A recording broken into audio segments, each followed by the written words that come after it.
దేవతలకి జ్వరం వస్తే ఎలా ఉంటుంది? ఆశ్చర్యంగా ఉంది కదా.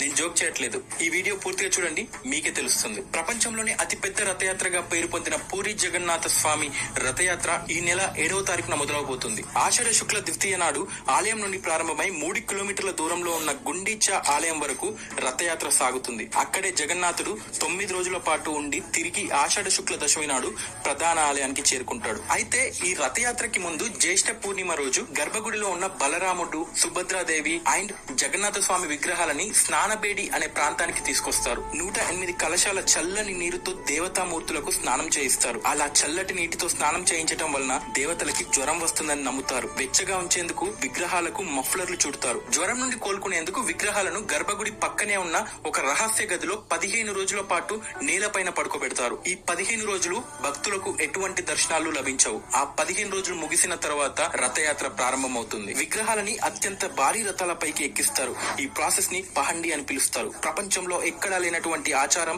ఈ ఆలయంలోనే ఉంటుంది. రథంలోకి స్వయంగా ఆలయంలోని మూల విరాట్ని అంటే ప్రధాన దేవత విగ్రహం తీసుకొచ్చి